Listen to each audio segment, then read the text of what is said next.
Hidden behind bulletproof glass, guarded by a mysterious order of knights. Could this stone cup really be the legendary Holy Grail?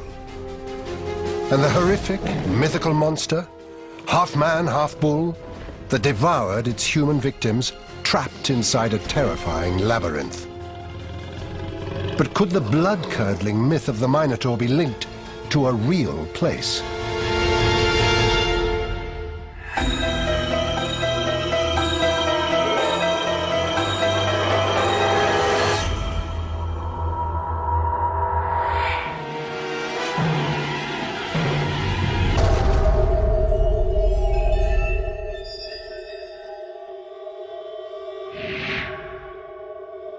This is the Santo Cáliz, or Cup of Christ, kept at Valencia Cathedral.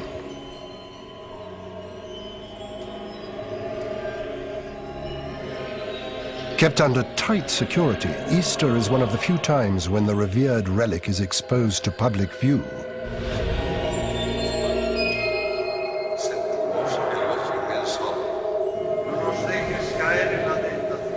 It's guarded by an ordained order of knights.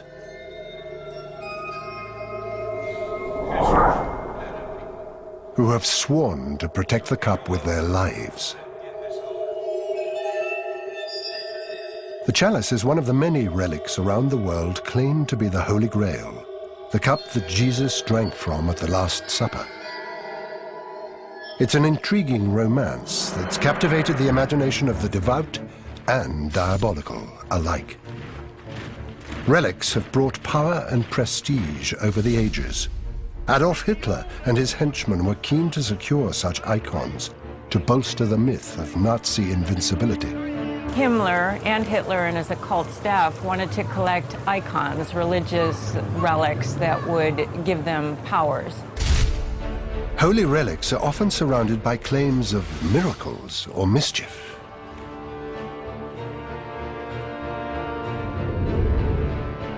In the case of the Santo Cáliz, a priest is said to have died after dropping the sacred cup in 1744.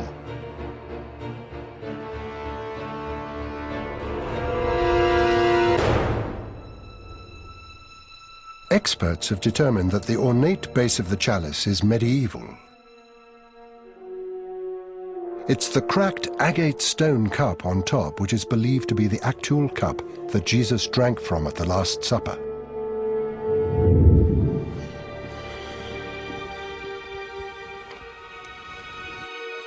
Writer Janice Bennett has come to Valencia to investigate the intriguing Santo Cáliz.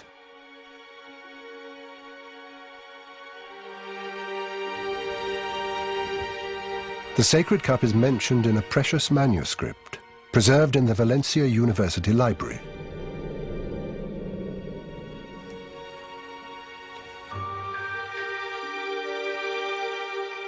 Okay, so this is a translation of an original Latin document from the 6th century.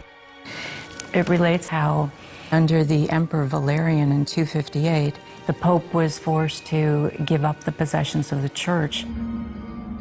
According to the manuscript, one of those possessions was the cup used by Jesus at the Last Supper.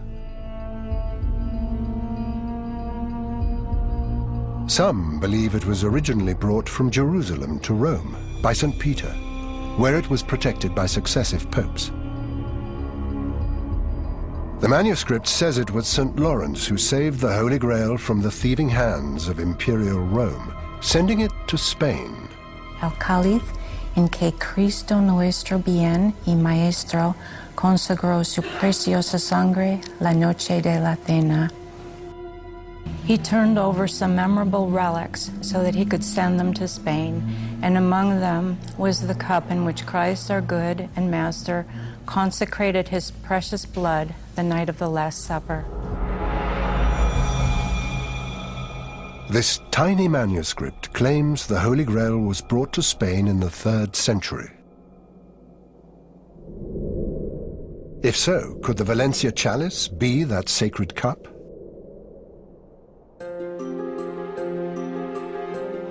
It would have to match the kinds of materials and styles used to make first-century crockery in Jerusalem. The investigation moves to the Holy Land.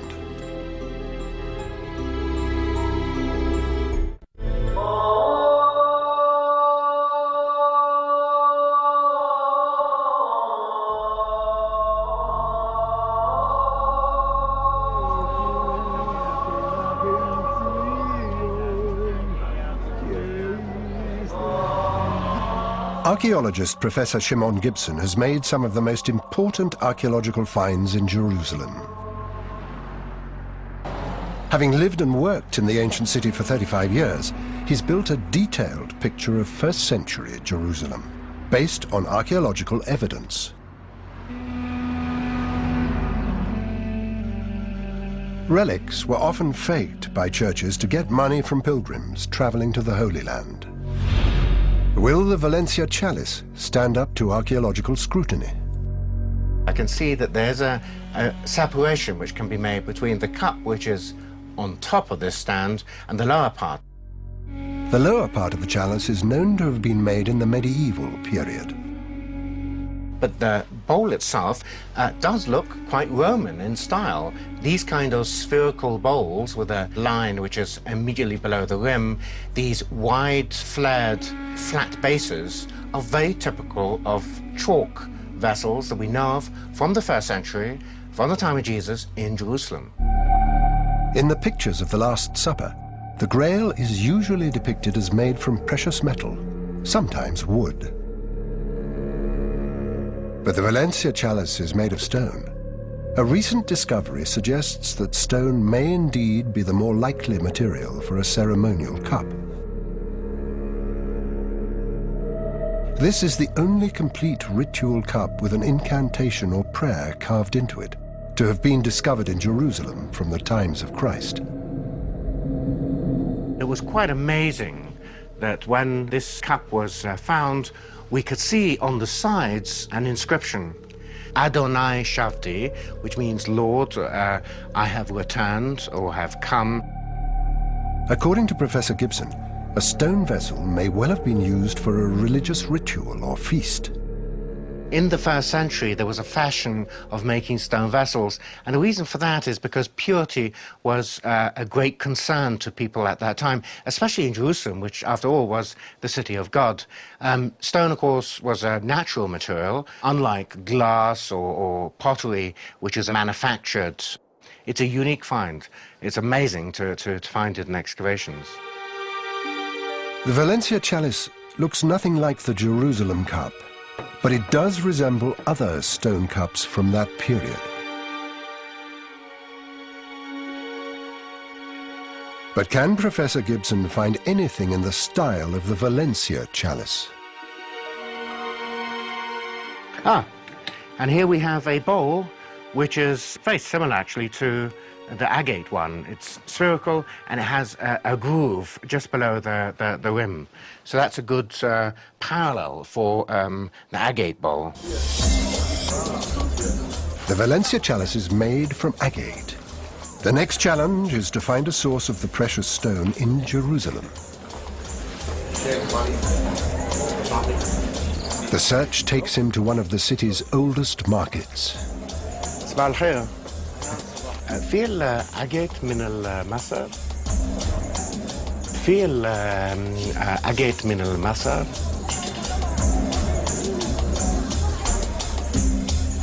من الأجيت حجر أربستا لا أربستا أجيت عقاد أيوة في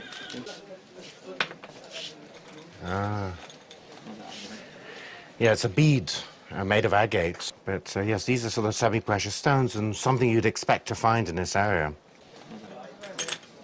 Shukran. Masalama. The market's nearest source of agate is Egypt, also a likely source in ancient times when Jerusalem was a bustling trading center.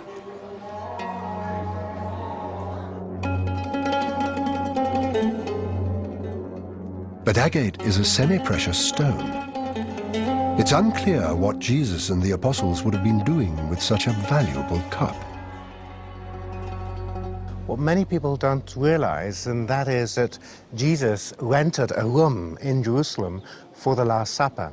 Hence, it seems reasonable that the bowls and other implements which are being used for the Last Supper would have been owned by the person who owned the building in which the Last Supper took place. Clearly, an agate bowl could have been used as part of the dinner set of that period. It comes down to faith. It's impossible to prove one way or the other whether this chalice was the actual cup used by Christ.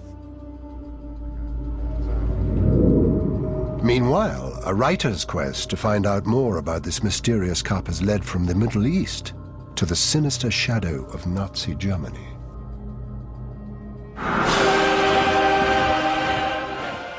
Hitler was obsessed by the idea of the Grail and the power and status surrounding such mythical relics. Senior Nazis believed the Grail was hidden in Spain, and that clues to its whereabouts were hidden in one of Hitler's favorite Wagnerian operas, Parsifal.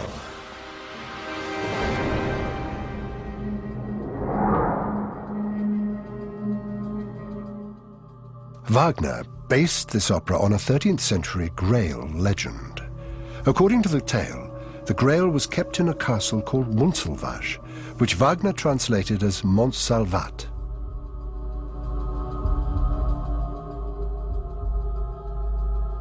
SS chief Heinrich Himmler visited the monastery of Montserrat in the belief that it could have been the Montsalvat featured in Wagner's musical. Himmler came to Montserrat in 1940 because he was searching for the Holy Grail. Hitler believed there was a blood connection between the Germans and Jesus Christ. He wanted to start a new religion based on this idea that the Germans were Aryans, a superior race. He believed that the Holy Grail would give him supernatural powers and the ability to win the war. Although it's only one account of the Grail's many alleged locations, Hitler believed the Parsifal legend would lead him to the cup. Needless to say, his Reichsfuhrer Heinrich Himmler never did find the Grail. Michael Hesseman has published many books on holy relics and also believes that clues can be found in the Parsifal story. Michael, I understand that Himmler came to Spain in 1940 looking for the Holy Grail. Oh, he did. He had a team of occultists in the SS, an own office for it. In the Parzival by Wolfram von Eschenbach, the earliest German language description of the Holy Grail, the castle of the Grail is called Montsalvat. Because Montserrat sounds a little bit similar, he believed that the Holy Grail is there, but it was not. Based on this source, Hesseman believes the Nazis were looking at the wrong monastery. He has another idea as to where it may have been kept. Actually, my research, I found the real Montsalvat. And indeed, it says, and you can see it here, it says that the name of the Grail Castle was Montsalvat. There is a mountain which is called Mons Salvatoris in Latin, or in the language which was spoken in the Pyrenees region in the 12th century, Montsalvat. In one story, Parsifal describes the Grail not as a cup, but as a stone. Hesseman believes this may be a reference to the stone of the Valencia chalice. So what are the clues in Parzival that would indicate that this monastery was the castle of the Holy Grail? Generally, Parzival, Wolfram von Eschenbach says that there are many hermitages around the castle of the Holy Grail. You find a rock face, and it is just in front of the rock face. And in a small chapel, the relic of the Holy Grail was normally kept. The procession walked up the stairs and went to the church. The Muslim brother of Parzival, he was baptized, and he was baptized from living water, what means flowing water. You don't have it normally in a church. So the Parzival turns out to be something like a treasure map, and if you follow all the topographical information and geographical information given there, you can find it.